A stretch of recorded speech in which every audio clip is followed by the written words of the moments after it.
Dzień dobry, witam Państwa w kolejnym odcinku programu Rozmowy Dyplomatyczne. Dziś naszym gościem jest Janusz Piechociński, były wicepremier, były minister gospodarki, obecnie przedsiębiorca i prezes Izby Przemysłowo-Handlowej Polska-Azja. Dzień dobry, Dzień witam. dobry. Jerzy Marek Nowakowski, były dyplomata, powiedział swego czasu, że dyplomacja gospodarcza to mięso całej dyplomacji i to właśnie ona, dyplomacja gospodarcza, jest najważniejszą częścią dyplomacji w ogóle. Czy rzeczywiście zdaniem człowieka, który na budowaniu relacji, także międzynarodowych relacji gospodarczych, zjadł zęby, mówiąc wprost, i uczestniczył w tych procesach przez wiele lat, rzeczywiście tak jest? A dlaczego w 4 lata czterokrotnie premier Hiszpanii był w Pekinie?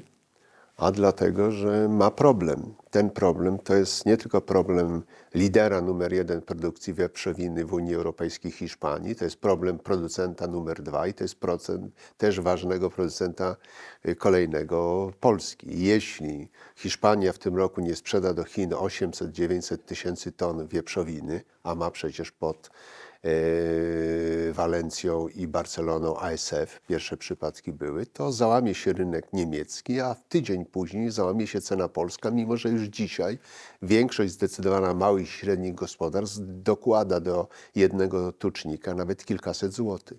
W związku z tym to pokazuje, że po co jest ta polityka, po co jest ta rozmowa, po co jest dyskutowanie o tym. Oczywiście kończy się czas, kiedy można pojechać gdziekolwiek, także w wykonaniu polskiej dyplomacji, polskiej polityki, polskiego biznesu i mówić tylko jedno: ja przyjechałem tu sprzedać. Nie, musisz pamiętać o tym, że oni też mają interesy.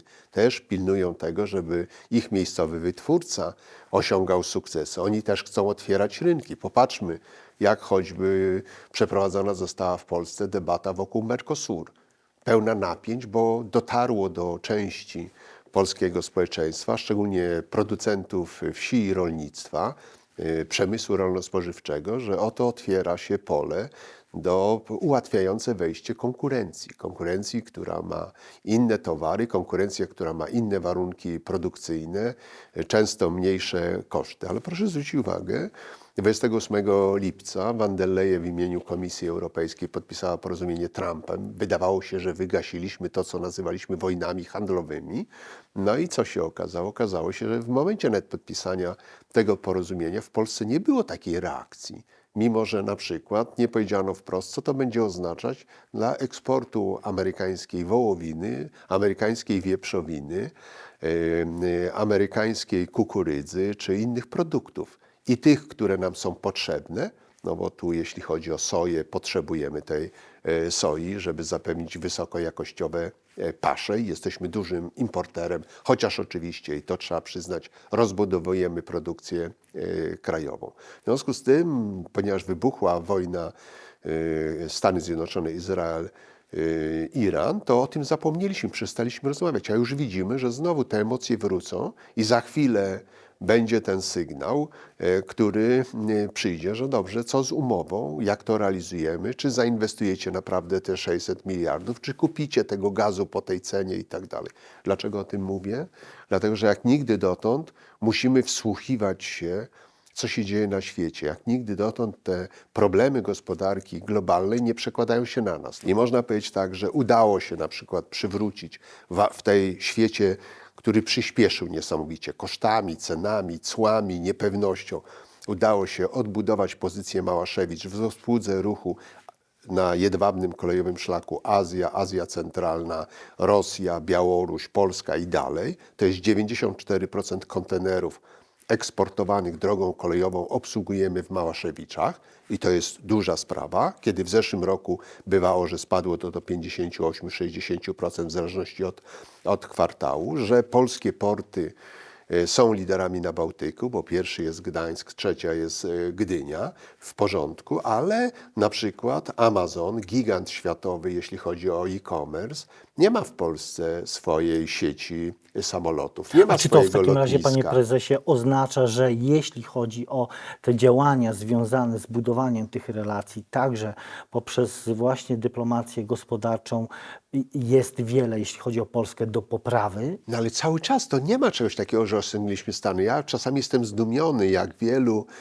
powiedziałbym, płytkich ekonomistów z tych takich nie do końca finansowo-branżowych rozliczeń mówi o tym, że oto weszliśmy w złoty wiek polskiej gospodarki. Z radością mówimy o tym, że podniesiemy armię do 300 000. Z radością mówimy, że za chwilę będziemy mieli trzecią armię pancerną NATO po Stanach Zjednoczonych i Korei. A zapominamy o tym, ile to kosztuje. Jeśli więc za poprzedniej władzy przy nakładzie na obronność 2% mieliśmy problemy ze służbą zdrowia i na zakończenie rządów PiS mieliśmy 27 miliardów długu polskiej służby zdrowia, to dzisiaj, kiedy za chwilę będziemy mieli 5%, nie dziwmy się, że długi polskiej służby zdrowia raczej zbliżają się do 35.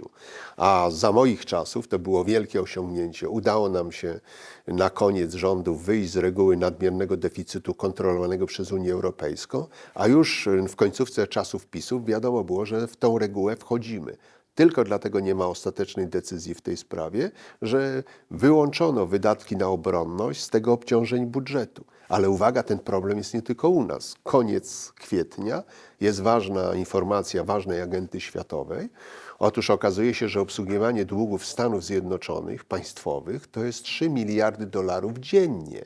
Stany Zjednoczone na koniec zeszłego roku miały 36 bilionów dolarów długu, teraz już mają 39.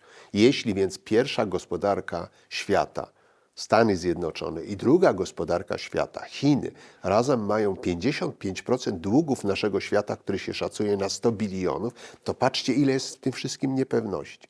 No i teraz proszę zwrócić uwagę, bardzo często i słusznie na spotkaniach, także z polskim małym i średnim biznesie, politycy, dyplomaci, administracja słyszy jedno, no to nie kupujcie to, co nam zagraża. Ale jak chcemy sprzedawać, jeśli nie chcemy kupować?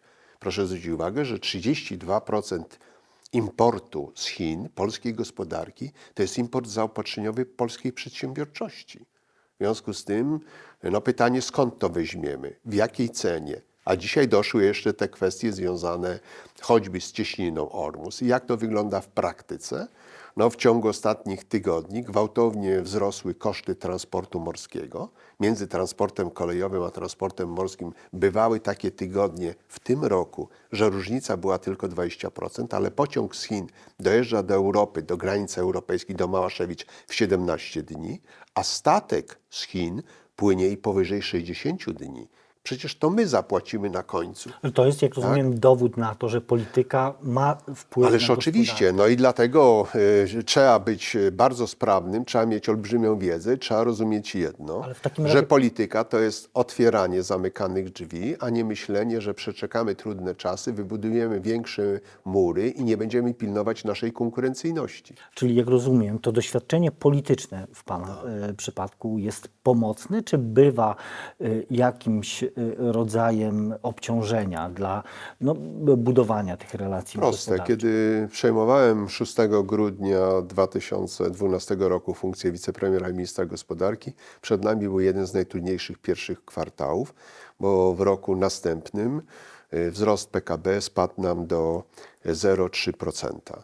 Dlaczego? Bo z opóźnieniem wchodził wielki kryzys, który schowaliśmy się za gospodarkę niemiecką, ten kryzys, który rozpoczął upadek Lehman Brothers. Ale tamten kryzys, w stosunku do tego kryzysu, który nadciąga, był tylko kryzysem przede wszystkim finansów. A w tej chwili to jest gigantyczny kryzys wszelkiej możliwej niepewności, dotykający nas wszystkich. Tak? W związku z tym, a oddawałem tą gospodarkę w ostatnim kwartale roku 2015 4,6% wzrostu, a cały rok zakończył się 3,5%. Ale co było najważniejsze w tym wszystkim? Że my mieliśmy inwestycje na poziomie dzisiaj nieosiągalnym 20,5% w PKB. My w ciągu następnych 10 lat z reguły mieliśmy inwestycje na poziomie 17-18% średnio. 5% naszego eksportu, naszej całej gospodarki to jest Azja. My mamy ponad 80%, to jest Unia Europejska i kraje europejskie. Więc to pokazuje, że musimy się odnaleźć na tych nowych rynkach, choćby z prostego powodu. I znowu wracamy do tej dyplomacji. Dobra gospodyni powinna mieć jajka w maksymalnej ilości koszyków, bo w trudnym czasie Może tak być. Dlatego tak ważny jest każdy kraj. Ale w takim razie jakich instrumentów należałoby użyć, można użyć, czy także państwa powinny używać, żeby, jeśli chodzi, wracając tutaj do tych relacji polsko- czy europejsko-chińskich, żeby te dysproporcje z jednej strony przełamywać, choć oczywiście no, ten bilans będzie zawsze Od na polityki, niekorzyść. i szczególnie dzisiaj, trzeba wymagać jednego. Mniej zaangażowania we wzajemne bijatyki, często oparte przede wszystkim o radykalne słowa, a więcej oddzielenia tego, co jest walką, na rzecz tego, co robimy dla Polski konkretnie. Otóż nie ukrywam, że jestem zawiedziony dzisiaj współczesną polską polityką, dlatego nie wracam, dlatego że jest bardzo dużo dymu, ognia i nienawiści, a powinno być proste. Nie jesteśmy jeszcze w roku wyborczym. Mamy nowego prezydenta. Panie prezydencie, 2-3 razy świetnie przygotowane przez rząd z udziałem pana kancelarii powinny być pańskie wizyty z biznesem. A to ASEAN, a to Azja Centralna, gdzieś jeszcze. No nie może być tak, że jesteśmy tu nieaktywni. Dlaczego? Bo wizyta prezydenta, premiera, ministra, ważnej postaci, rektora uczelni, to jest kapitalna okazja, żeby w maksymalnie szerokim spektrum, także medialnym, pokazać tamtym krajom naszą ofertę. Jakim To się jesteśmy akurat ludźmi, jaką udało w mamy przypadku kulturę. Katolickiego Uniwersytetu Lubelskiego, gdzie ksiądz profesor rektor Kulu rzeczywiście uczestniczył. Tak, no więc niedawno. każda okazja jest dobra. Nie przypisujmy tego, że za tą dyplomację, także ekonomistom, odpowiada tylko prezydent, premier, minister spraw zagranicznych, ambasador nasz, czy szef PAIH-ów, placówki PAIH-ów w tym kraju. Nie. Każdy z nas może być dobrym albo fatalnym ambasadorem polskich spraw. W związku z tym, nawet jeśli to są wyjazdy turystyczne, nawet jak to są wyjazdy rodzinne, sposób, w jaki pokazujemy i promujemy polskość swoją postawą jest też bezcenny. W związku z tym po prostu zachęcam do takiego właśnie myślenia, takiej aktywności, że dialog, że zrozumienie.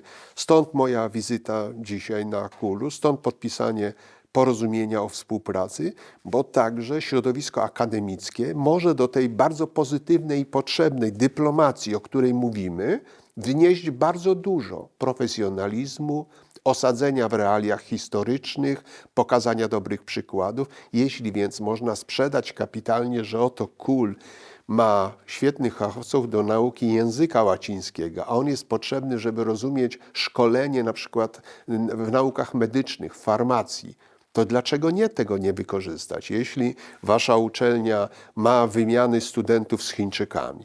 To, panie premierze, skoro wspomniał pan o Uzbekistanie, to Azja Centralna dziś, no, jeśli chodzi o relacje z Chinami, no jesteśmy na straconej pozycji, tego bilansu nie wyrównamy z różnych powodów, ale czy jest tak, że nowym kierunkiem powinno, czy jakimś aktywnością szczególnie istotną powinno być właśnie skupienie się na budowaniu tych relacji z państwami Azji Środkowej, bo tam te też relacje i wzajemne są... Od razu chcę zaprzeczyć, że jakby nie zderzajmy się z tymi wielkimi w kategoriach, że oto wychodzimy na ring i to jest waga ciężka, mistrz świata, a tutaj jest junior z Polski z wagi muszej. No nie, my nie będziemy, pan i ja, większość Polaków nie wyjdzie do takiej rywalizacji, bo po co? Ale to nie znaczy, że nie mamy poprawiać tego, nie podnosić tych walorów, nie okazywać. No, jesteśmy na przykład, koniec zeszłego roku, 488 000 pracowników BPO. Niezły angielski, niezła zdolność wpisywania do konsumentów dla firm globalnych. Rozwijamy to, kształcimy pod to, rozbudowujemy. Wiemy już, że 1/3 miejsc pracy odbiorą nam aplikacje sztucznej inteligencji w tym zakresie. To co damy nowego? No proszę zwrócić uwagę, ostatnio sygnał bulwersujący, porażający z Krakowa. Uczelnia techniczna zapowiada, że pierwszy raz w historii nie uruchomi studiów dziennych na kierunku budownictwo kolejowe i drogowe. No to trzeba pracować nad tym młodym pokoleniem. Sądzicie, że wszyscy znajdziecie pracę tylko w IT? Sądzicie, że wszyscy znajdziecie pracę zdalną? Że nie będzie potrzeba inżyniera, nadzorcy, projektanta w budownictwie gdzieś jeszcze? Hola, droga młodzieży. W związku z tym po prostu pokazuje, że na każdym kierunku Afryki, Kanady, z którą Unia Europejska zawrze za chwilę nową umowę, Indii i tak dalej, trzeba wykazać, trzeba pokazać, trzeba sobą zainteresować. No na przykład ta kwestia związana z tym bycia przez Polskę hubem w zakresie obsługi e-commerce. No mało kto o tym wie i mówi, a szkoda. Mamy 37 milionów najnowocześniejszej w Europie, ponad 50% ma 7 lat. Powierzchni magazynowej, bardzo często, bardzo silnie zinformatyzowanej, zautomatyzowanej. To jest naprawdę najnowocześniejsze powierzchnie. Czego nam do tego brakuje? No to nam brakuje tego, żeby te towary, które wchodzą do Unii Europejskiej, wchodziły przez polskie granice. No więc rozumiem, że polskie tiry nie mogą teraz jeździć przez Białoruś i Rosję do Azji Centralnej. No to może stwórzmy inny system, w której pojazdy przyjeżdżające z Azji Centralnej, z Kazachstanu, Uzbekistanu, do 30 kilometrów wjeżdżają do Polski, zostawiają te towary, a nasi, choćby Polska Wschodnia, Międzynarodowy Transport Drogowy, wiezie to dalej. Dlaczego o tym mówię? No bo nagle okazało się, że my uszczelniliśmy pod tym względem granice, to my podjęliśmy decyzję w czasie manewrów wojskowych na Białorusi, że zamkniemy na 2 tygodnie Małaszewicza, w tym czasie Estonia, też kraj NATO, w tym czasie Litwa, też kraj NATO, pozyskuje ładunki z Azji Centralnej, które te ładunki jadą o 500 kilometrów dalej. Więc jak to Unia Europejska walczy z emisją i nie zachęca, żeby te drogi były na wprost, dlatego pokazuje, że jest taka masa do zrobienia tych działań na różnych poziomach i też bardzo ważne jest, żebyśmy my te sygnały zbierali od polskich przedsiębiorców, od polskich firm, żeby władza nie tylko decydowała, ogłaszała, robiła konferencje za i przeciwko poprzedniej czy przyszłej władzom, żeby to się...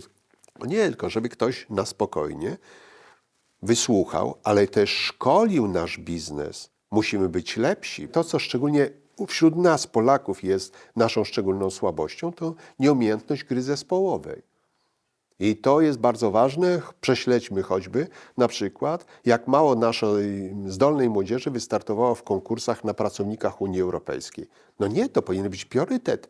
Międzynarodowe stosunki gospodarcze, dyplomacja, politologia, języki i tak dalej. Droga młodzieży, spróbuj się, zmierz się z tym trudnym egzaminem. No nie Wielu może też być tak, że ekspertów mówi- 6. gospodarka Unii Europejskiej w kadrach Unii Europejskiej jest tam w drugiej dziesiątce czy w trzeciej, tak?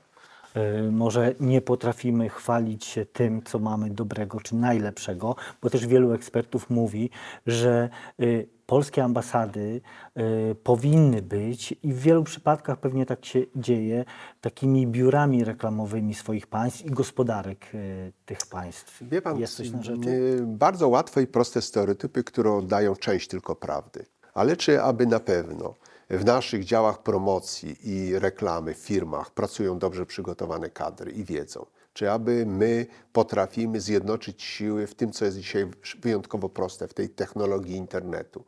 Czy mamy świadomość, że jako obywatel, jako menedżer, jako lider, jako nauczyciel możemy i to jest bardzo pilna sprawa, powinniśmy tworzyć dobrą przestrzeń informacyjną. Czy jak jedziemy razem z rodziną na turystykę, to potrafimy dobrze opowiedzieć o Polsce, ciekawie, o swojej rodzinie, o propozycjach, o tym, co my produkujemy i tak dalej. Czy zachęcamy do tego, żeby wyjechali. Tu jest potrzebna taka codzienna praca, tak? Ja nie mam nic z tego, jestem liderem społecznym Izby Polska-Azja, tak? Ale jestem najbardziej rozpoznawalnym polskim nazwiskiem poza Lewandowskim w Chinach. A dlaczego? No bo to nie jest liczba misji, nie jest tylko liczba występów w mediach chińskich. To jest także konsekwencja praca z tymi delegacjami, które przyjeżdżają. Wszędzie, gdzie jedziemy i kiedy byłem w roli ministra gospodarki i dzisiaj, kiedy do jakiegoś kraju przyjadę, zaczynam od tego, że przedstawiam Polskę ładnie i zaczynam rozmowę od tego, co chcielibyśmy więcej kupić. I co się okazuje wieczorem, kiedy jest pierwsza podsumowująca kolacja? Janusz, jesteś pierwszym człowiekiem z Europy, który do nas przyjechał i mówił o kupowaniu. No dobra, tylko ja firm kupujących miałem 2, a firm eksportujących 20 w moim zespole. W związku z tym tego też trzeba się nauczyć. Trzeba się nauczyć kultury, czegoś języka, wykorzystać na przykład potencjał diaspory. To nie jest przypadek, że w Izbie Polska-Azja są sekcje branżowe, tam transport, logistyka, handel, usługi, etc., IT, nowe technologie, tak? Czy HR. Ale najważniejsze są sekcje narodowe, a na czele tej sekcji narodowej stoi polski Chińczyk, polski Wietnamczyk, polski Turek i tak dalej możemy mnożyć. Po co? Bo dzięki nim jesteśmy bardziej wiarygodni, bo dzięki nim znamy lepiej kulturę.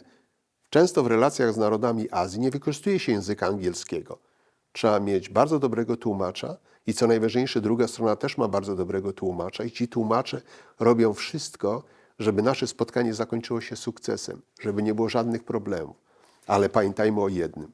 Nie można wymagać od innego partnera gwarancji, że jak jego towar, który znajdzie się w kontenerze, będzie jakościowo dobry, taki jak zamówiliśmy, że jest wszystko w porządku, jeśli my nie gwarantujemy w drugą stronę. W związku z tym to budowanie dobrej opinii o polskiej produkcji, że warto w Polsce inwestować, że warto w Polsce kupować, że warto zatrudniać Polaka, bo proszę zwrócić uwagę, jak zmienił się świat. Czy firma Animex, bardzo dobry polski producent, którego w którymś momencie nabyła go amerykański Smithfield. No, część z nas obraziła się, że obcy kapitał wykupił tą firmę. 5 zakładów, parę tysięcy ludzi zatrudnionych, tak? W sektorze wieprzowiny i nie tylko. No dobra, ale Smithfielda na rynku amerykańskim kupił numer 1 chiński. To dobrze czy źle, że tym razem Chińczycy mają w Polsce zakłady, jak liczymy te pieniądze? Już zapomnieliśmy o tu paru tysiącach Polaków, którzy mają pensję. My zapomnieliśmy już o kilku milionach świń, które zostały ubite, przerobione, często wyeksportowane i tak dalej. A jeśli ten chińska firma zarejestruje się na giełdzie w Londynie, to dobrze, bo to już będzie nie chiński, tylko azjatycki, tylko europejski kapitał. I tak możemy to mnożyć. Więc też musimy popatrzeć, że to, co definiowaliśmy 10, 20, 30 lat temu tak, zupełnie inne. W związku z tym dzisiaj patriotyzm gospodarczy to nie jest tylko proste kupuj Polskę. Patriotyzm gospodarczy to jest bądź dobrze przygotowany w imieniu Polski, polskiego biznesu, polskiego produktu, polskiej usługi, żebyś potrafił dobrze sprzedać, żebyś potrafił dobrze kupić, a wchodzimy w tą fazę, że już część polskiego kapitału zaczyna inwestować na zewnątrz. Patrz Polmlek, inwestycja w mleczarnię w Maroku. Lider rynku. 7 000 gospodarstw produkujących mleko, posiadających krowy współpracuje z polską firmą. Wielka sprawa. Mówimy o tym, pokazujemy ten przykład, że do tego Uzbekistanu dotąd zainwestowaliśmy $70 milionów. Przepraszam bardzo, pytam. 6. gospodarka, 20., 21., no bo jednak ostatecznie jesteśmy za Szwajcarią na 21. miejscu na koniec zeszłego roku. Było nas stać w bardzo ciekawym, budującym niesamowitą siłę przyciągania, dysponującym olbrzymią ilością surowców, nie tylko naturalnych, Uzbekistanie 70 milionów. Co można zrobić za $70 milionów? Więc jeśli nasz Panatoni, polska firma z ładną nazwą, 7,6 miliona metrów powierzchni magazynowej w Polsce, wybudowanej, dzierżawionej, sprzedawanej, w Niemczech 6,7, wchodzi do Indii. To już dzisiaj polskie firmy zainteresowane tym rynkiem powinny rozmawiać z życzliwą odpowiedzią, z ludźmi Panatoni, z pytaniem, co w magazynach, które budujecie w Indiach, komu go je dzierżawicie, jakie są tam towary, jakie tam są produkty. Tego mi brakuje, żebyśmy my rozumieli, że 1 + 1 to nie jest zwykła matematyka. To może być 2 i 3, jeśli jest dobrze, ale 1 + 1, jeśli spartaczymy, to wyjdzie minus.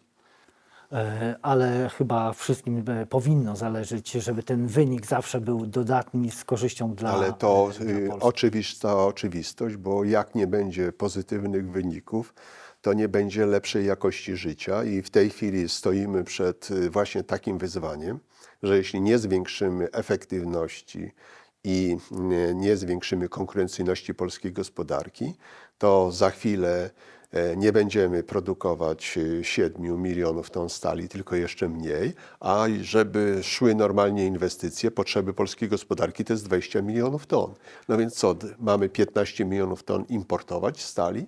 A co z miejscami pracy, a co z wykorzystaniem energii, a co z deficytem handlowym, z czego go sfinansujemy? Więc tutaj obok tego, że jesteśmy tu potęgą w eksporcie, no proszę zwrócić uwagę, choćby 17 milionów sztuk kur, które zabił nam ptasia grypa i pomór drobiu. W tym roku jest już ponad 7 milionów. Tak? To jest gigantyczny koszt. A musimy sobie uzmysłowić, że w produkcji drobiu jesteśmy i w produkcji, i w eksporcie liderem w Europie i już dzisiaj nie 40, nie 30, a prawie 60% musimy wyeksportować, żeby nie było zapaści na krajowym rynku.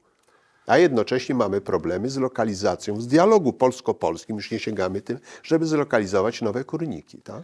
Wyzwań oczywiście nie brakuje. I tu też jest trzeba potrzebna dyplomacja rozmowy ze społeczeństwem i otoczeniem. Bez wątpienia, tak, o czym dziś Państwu mówił Janusz Piechociński, były wicepremier, minister gospodarki, obecnie prezes Izby Przemysłowo-Handlowej Polska-Azja, który Dziękuję był gościem bardzo. rozmów dyplomatycznych. Dziękuję bardzo.